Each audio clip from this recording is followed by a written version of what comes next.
Bonjour tout le monde et bienvenue à cette nouvelle édition de notre journée dédiée à la femme.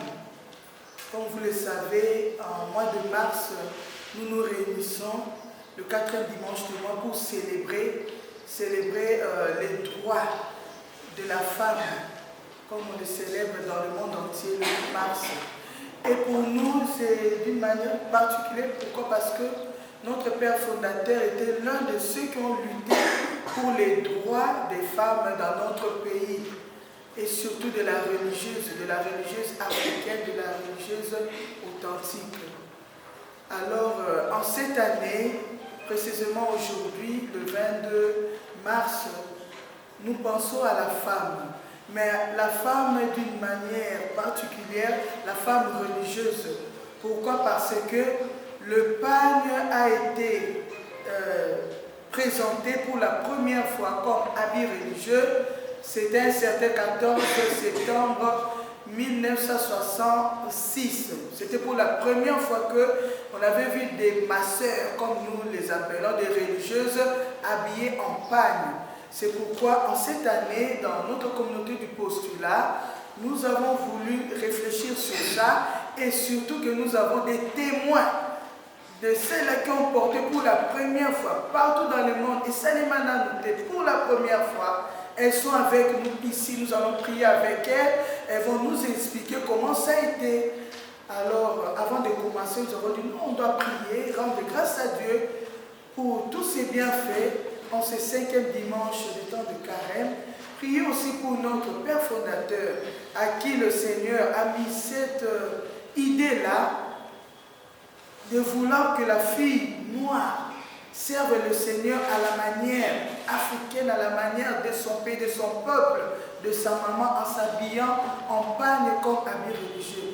Nous allons rendre grâce à Dieu pour lui et prier aussi pour le repos de son âme. Et prions aussi pour chacune de nous ici présente, pour cette vocation, pour celles qui veulent suivre, marcher sur les pas qui a tracé notre Père fondateur, le cardinal Maloula, en portant partout ce pagne-là, en portant l'Afrique en elle, partout elles seront pour être des vraies mamans africaines.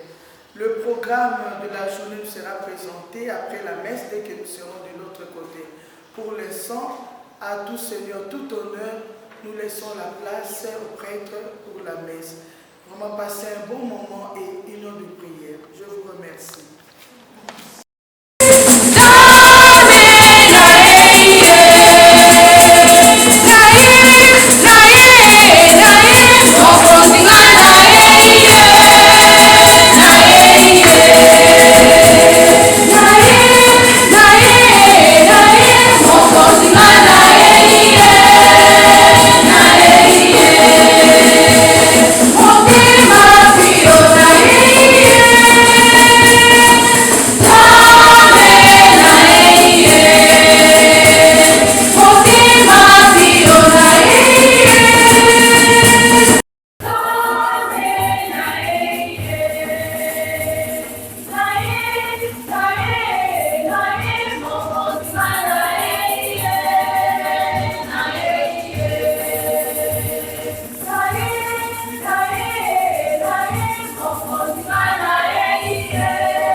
Au nom du Père et du Fils et du Saint-Esprit.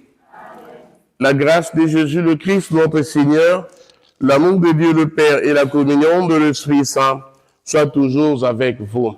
Et avec Bien-aimés dans le Seigneur, aujourd'hui, dans l'Église universelle, nous célébrons le 5e dimanche du Carême.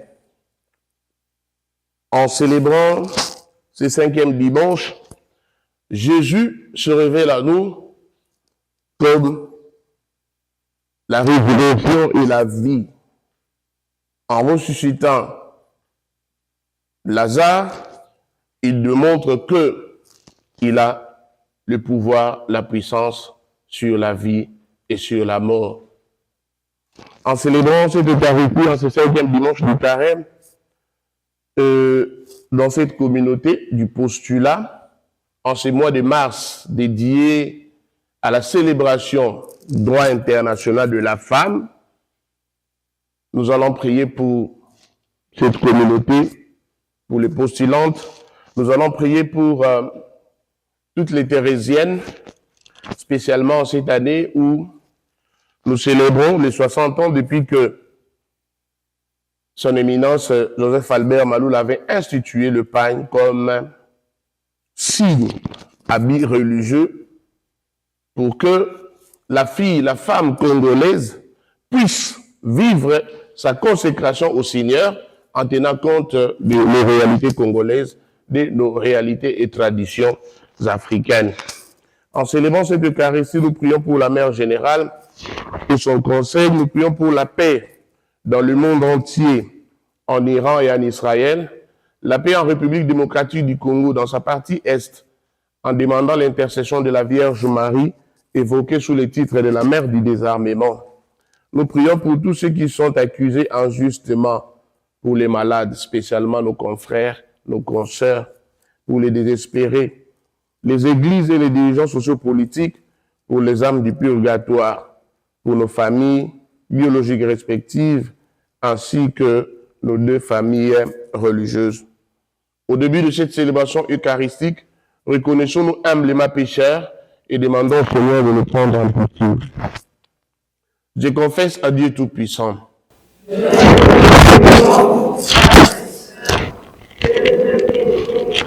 En pensée, en parole, par action et par omission.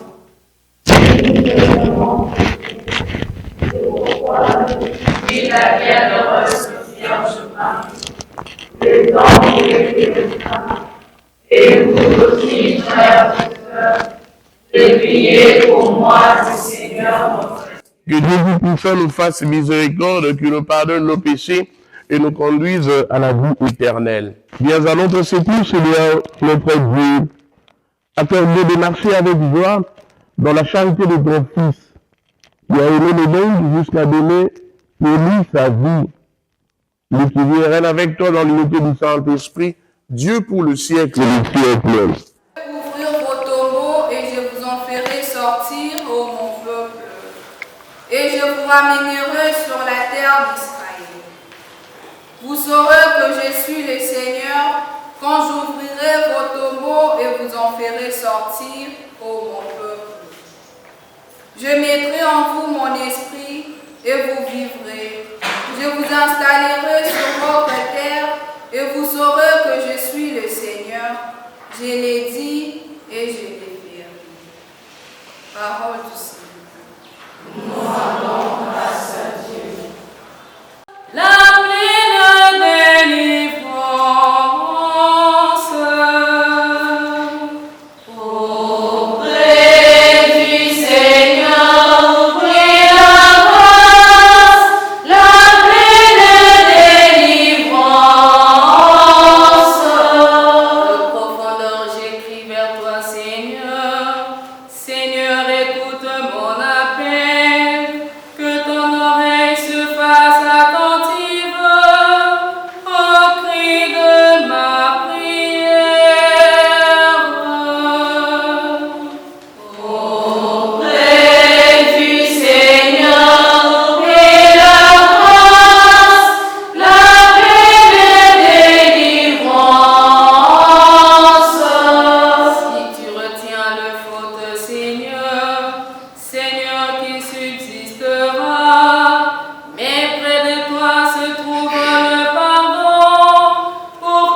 abonde le rachat, celui qui rachètera Israël de toutes ses fautes.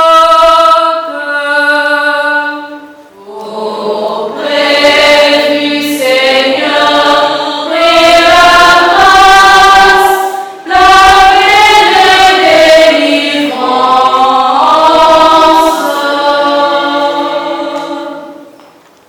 Deuxième lecture. Lecture de la lettre de Saint Paul apôtre aux Romains, chapitre 8, du 8e au 11e verset.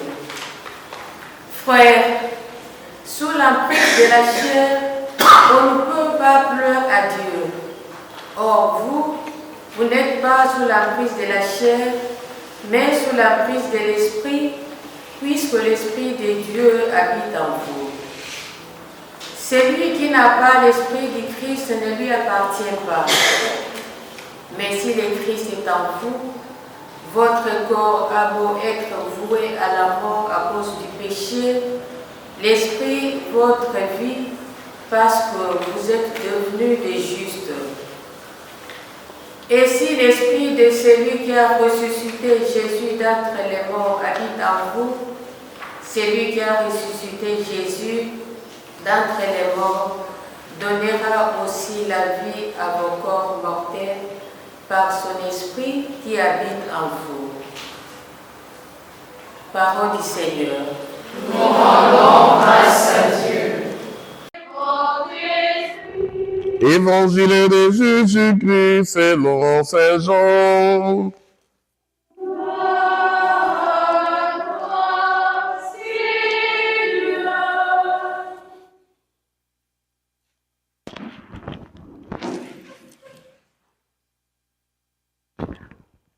Nous lisons le 11e chapitre du 3e au 7e verset, du 20e au 27e verset, du 34e au 45e verset, texte entrecoupé.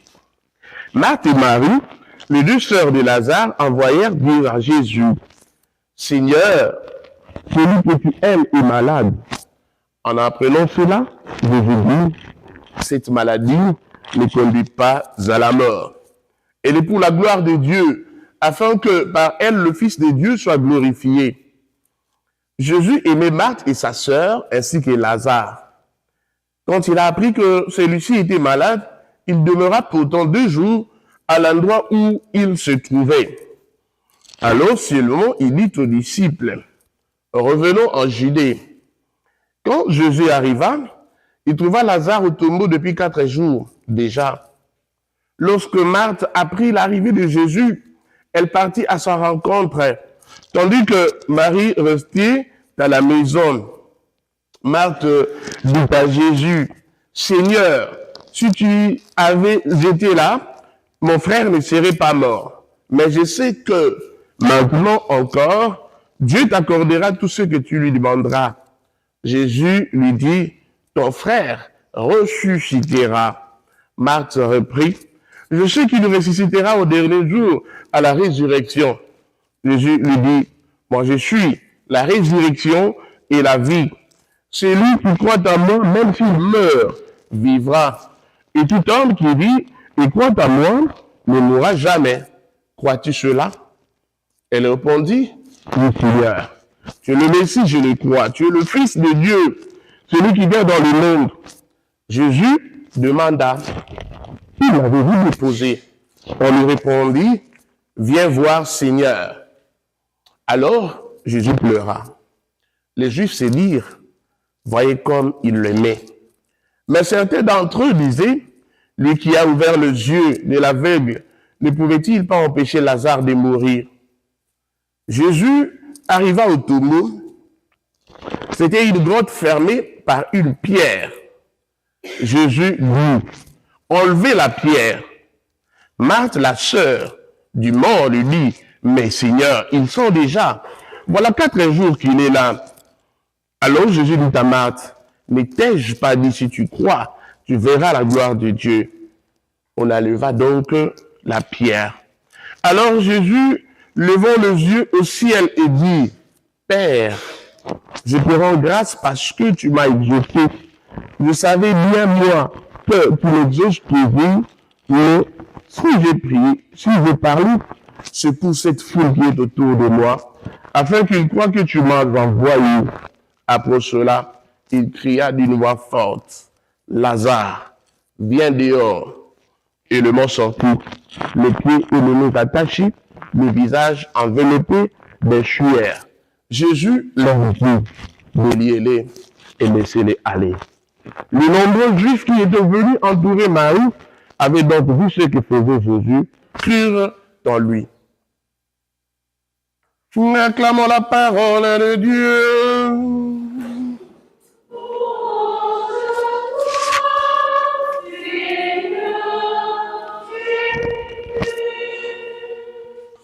Bien-aimés dans le Seigneur, shalom. De manière laconique, de manière brève, mon homélie est répartie en 3 parties. La première partie sera portée sur le texte que l'Église Notre-Mère nous propose en ce 5e dimanche du Carême. La deuxième partie, essentiellement, une petite réflexion sur le genre, le gender, en célébrant le 8 mars, ce mois de mars, les droits internationaux de la femme. Je vais faire un petit commentaire sur la question du genre. Et la troisième et la dernière partie, aussi laconique, nous allons faire une petite réflexion en la célébration de 60 ans depuis que son éminence Joseph Albert Baloula avait institué le pagne comme habit religieux. La première partie. Chers frères et sœurs bien-aimés dans le Seigneur, nous venons de suivre la péricope évangélique qui nous rapporte l'épisode de la résurrection de Lazare. On dit Jésus avait une famille amie, une famille qu'il aimait beaucoup, composée de 3 personnes, des 2 sœurs, Marthe et Marie, et leur unique frère, Lazare. Lazare était malade, mais on annonce à Jésus, les 2 sœurs vont envoyer le gens pour aller avertir Jésus, annoncer à Jésus que son ami, leur frère, était décédé, était mort. Avant même, il était malade. Lazare est décédé parce que Jésus a traîné en cours de route quand on lui a annoncé. Et puis quand on lui dira que Lazare est décédé, il dit non, Lazare s'endort. C'est pour manifester la gloire, la puissance de Dieu. Je le disais à l'introduction de la messe, l'épisode de la résurrection de Lazare manifeste que Jésus a le pouvoir et sur la vie et sur la mort. C'est ainsi que, après l'avoir tué sur la croix, les Juifs pensaient que ça n'était fini. 3 jours après, Jésus va ressusciter par la puissance de Dieu pour manifester qu'il a la puissance. Il est le Tout-Puissant. Il a le pouvoir sur la vie et sur la mort. Jésus, on lui annonce le décès de Lazare. Bon, il traîne encore le pas. Mais finalement, il se décide d'aller consoler la famille, sa famille amie éprouvée. Quand on a annoncé à Marthe et à Marie l'arrivée de Jésus, Marie est restée, Marthe sort à la rencontre de Jésus. Elle lance ceci. Si tu aurais été ici, Seigneur, notre frère ne serait pas mort. En d'autres termes, le non-dit de son discours, ce qu'il n'a pas dit ouvertement, au fait, Marthe voulait dire ceci. Si notre frère est mort, c'est à cause de toi. Parce que tu es arrivé en retard. Parce que si tu étais là, tu aurais empêché à notre frère de ne pas mourir. Regardez, frappé par le deuil. Marthe va à la rencontre de Jésus. Chaque fois que nous sommes éprouvés, chaque fois que nous avons des difficultés, où se trouve notre refuge? Marthe vient non seulement pour accueillir Jésus, mais elle va se réfugier et elle exprime sa désolation. Si tu étais ici, notre frère ne serait pas mort. C'est à cause de toi parce que tu as traîné que notre... Jésus dit, Marthe, je suis la résurrection et la vie. C'est quoi celui qui croit en moi, même s'il meurt, il vivra. Ton frère ressuscitera. Marthe dit, oui, je sais qu'au dernier jour, il ressuscitera. Nombreux étaient les Juifs qui étaient venus, chacun à sa manière pour consoler Marie et Marthe. Jésus a posé la question de savoir où est-ce que vous l'avez mis. Indiquez-moi le tombeau parce qu'il était déjà enterré. Marthe va refuser. Quand on va indiquer à Jésus l'endroit où on avait déposé le corps sans vie de Lazare, Marthe va refuser. Il dit non, mais c'est depuis 4 jours. C'est depuis 4 jours qu'il est là. En fait, ça veut dire ceci. Quand l'homme meurt, la décomposition de notre corps intervient le 4e jour. Est-ce que je me fais comprendre? La décomposition du corps humain débute le 4e jour. En fait, quand Marthe refuse à ce que Jésus aille là-bas, et l'évangile ici le dit clairement, il dit, il sent, abandi kobeba, apoli déjà. Et donc, dans le monde, c'est ça, en fait, le nom de son discours. Jésus demande à ce que l'on enlève la pierre. On a enlevé la pierre. Jésus a fait la prière d'action de grâce. Père, je te rends grâce, je sais que tu m'exauces toujours. Mais je prie pour ceux-là, ceux qui sont à côté de moi, qui ne veulent pas croire. Là, je vais poser pour leur démontrer que je suis la résurrection et la vie. J'ai le pouvoir sur la vie et sur la mort. Lazare sort. Et Lazare est sorti du tombeau. La bouche bandée, le main, le pied. Jésus leur demanda, déliez-les, enlevez tout ce que vous avez mis sur la bouche, sur les yeux, sur le main, sur le pied, et laissez-les partir. Que chacun de nous fasse une introspection et s'interroge. Chaque fois que nous sommes en difficulté, chaque fois que nous avons des problèmes, pendant que nous sommes dans le tourment, où est-ce que nous trouvons notre refuge? Où est-ce que nous trouvons notre consolation? En Jésus ou en d'autres personnes? La deuxième question, que chacun de nous fasse une introspection et se pose la question de savoir, ne suis-je pas moi? Ne sommes-nous pas comme les Juifs qui ont bandé la bouche de Lazare, le main de Lazare, le pied de Lazare, bander la bouche de nos frères et sœurs pour qu'ils ne s'expriment pas librement, priver cette liberté-là à nos frères et sœurs. Le main fermé pour empêcher nos frères d'être en mouvement, pour empêcher nos sœurs d'être en activité. Le pied fermé, bandé, pour empêcher aux autres de se déplacer. N'avons-nous pas des gens que nous avons fermés, que nous avons enterrés, que nous avons condamnés, que nous avons tués dans nos cœurs? Il y a une dame que j'ai rencontrée il y a une semaine, elle a juré, il dit, ma sœur et celle qui vient après ma sœur là, j'ai juré, il n'y a personne qui va enlever cette décision. Même si elle mourrait, même si je mourrais, je ne participerai jamais.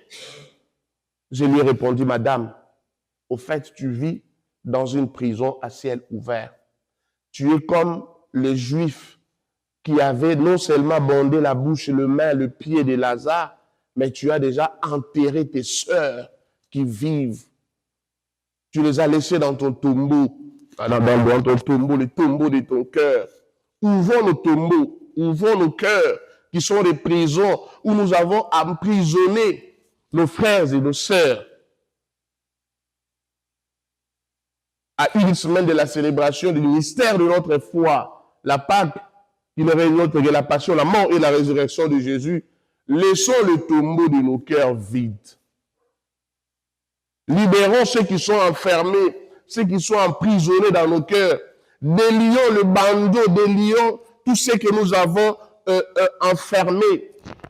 tout ce que nous avons posé, imposé sur la bouche de nos frères et sœurs, pour qu'elles ne puissent pas s'exprimer, réfléchir tout haut, librement, peut-être pour notre bien-être, pour l'évolution, l'avancement de la congrégation des Thérésiennes, pour l'avancement de nos différentes communautés.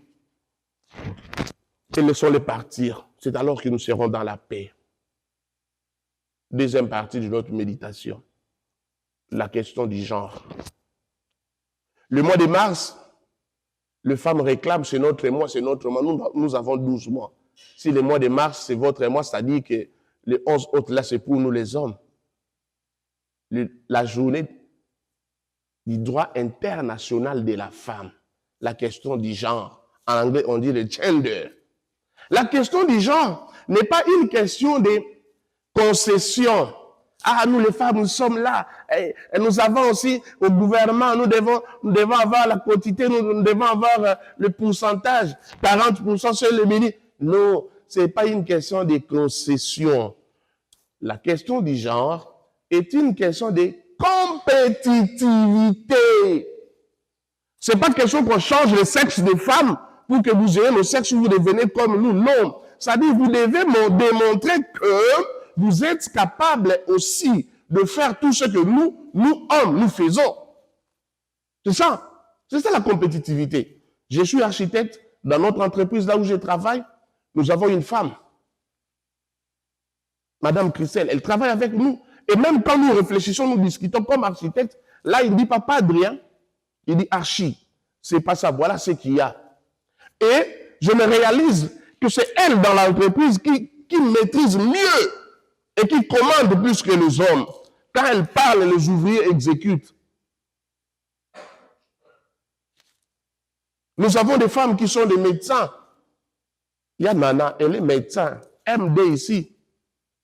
DM. Elle gère des médecins, des hommes. Le Thérésien, la grande sœur qui est déjà à l'USAM, le nom m'échappe. Professeur des universités. Il y a Fifi, elle est professeur des universités. Ça veut dire, si nous avons des ingénieurs hommes, nous avons aussi des ingénieurs femmes. S'il y a des architectes hommes, il y a aussi des architectes femmes. S'il y a des avocats hommes, nous avons aussi des avocates. S'il y a des magistrats, nous avons aussi des magistrates. La question du genre, ce n'est pas le transfert ou le change des sexes. Ce n'est pas question d'aller faire des lobbying ou une question de concession qu'on doit vous laisser. Non. Ça veut dire tout simplement que tout ce que les hommes font, les femmes ont aussi peut-être les potentialités qui dépassent les hommes. Regardez, les meilleurs chauffeurs sont des femmes. Hein? Les meilleurs chauffeurs sont des femmes. J'ai fait un long voyage, Kinshasa, Bruxelles, jusqu'aux États-Unis. Et c'était une femme qui a piloté. 2 femmes d'ailleurs. 2 femmes qui ont piloté. Et leur assistant, c'était qui? C'était un homme. Faisons preuve de ce que... Faites preuve, voulais-je dire, de ce que vous êtes.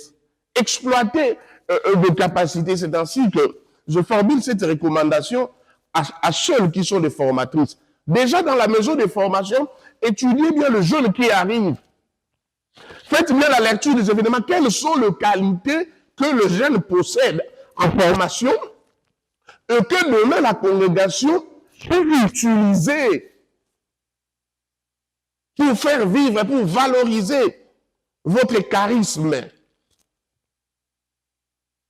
Troisième et dernière partie du Bonomélie, 60 ans après que son éminence Joseph Albert Maloula avait choisi le pagne comme habit religieux. Regardez, à l'époque, les sœurs, ma chère, ma mère, quand on les voyait, elles étaient à robe, leurs voiles un peu comme des corniches comme ça, mais c'est le cardinal Joseph Albert Maloula qui a innové le style, cet accoutrement, que ses sœurs devaient vivre leur consécration dans l'authenticité congolaise, dans l'authenticité africaine. Maman Koko il a fait là au cours loba. Ouais. Le pagne. Le pagne a plusieurs fonctions. Il y a une chanson, je ne sais pas bien le dire, quand nous étions encore en formation, le sœur aimait beaucoup chanter. Le panier des mamans, les paniers des mamans, mythical. On dit, quand maman veut transporter des charges, maman utilise son pagne pour faire les supports à mettre sur la tête, pour transporter soit un bidon d'eau, soit une marmite. Support ce que nous appelons à Lingala, kata. Quand maman veut bercer l'enfant, maman utilise ce même pagne pour attacher à son dos, sur son dos, l'enfant avec le pagne. Quand l'enfant frissonne, maman utilise son pagne pour couvrir l'enfant, pour protéger l'enfant. Quand elle veut vivre sa dignité, pour protéger, respecter, faire respecter son corps, maman s'habille. Vous sentez la multifonctionnalité du pagne. L'éducation, la santé, la protection. Si le cardinal Joseph Albert Maloula, si Tatou, avait voulu à ce que ses sœurs portent le pagne comme habit religieux, tout ce que je venais d'épingler pour montrer la multifonctionnalité du pagne soit vécu en vivant la consécration religieuse. En célébrant ces 60 ans, prions pour votre père fondateur, pour ce père de l'église africaine qui a milité pour que nous puissions vivre notre consécration religieuse dans l'authenticité. En célébrant cette Eucharistie, demandons au Seigneur de nous accorder la grâce de toujours croire en lui, devant les difficultés qui soient notre seul refuge, que, à une semaine de Pâques, que nous puissions ouvrir nos cœurs pour libérer tout ce que nous avons emprisonné, pour délier tout ce que nous avons lié. Que cette Eucharistie en cours nous vienne en aide. Amen. Aujourd'hui, nous venons de célébrer le 5e dimanche du Carême. Et la particularité de cette célébration dans cette communauté du postulat, c'est que chez le cercle thérésien, aujourd'hui, la communauté du postulat célèbre la journée internationale du droit de la femme. Elles ont commencé par une récollection et nous venons de célébrer la messe et il y a les activités festives après la messe. En même temps, aujourd'hui, à la communauté des postulantes, elles sont en train de célébrer les 60 ans depuis que son éminence Joseph Albert Maloula avait institué le pagne comme un habit religieux. Pour ce pasteur de l'église de l'Afrique, le cardinal Joseph Albert Maloula, fondateur de la congrégation des sœurs thérésiennes de l'archidiocèse de Kinshasa, elle voulait à ce que ses filles, ses sœurs, puissent vivre leur consécration religieuse en incarnant le valeur de la culture traditionnelle congolaise et africaine. Voilà la spécificité et la particularité de cette célébration dans cette communauté qui nous accueille.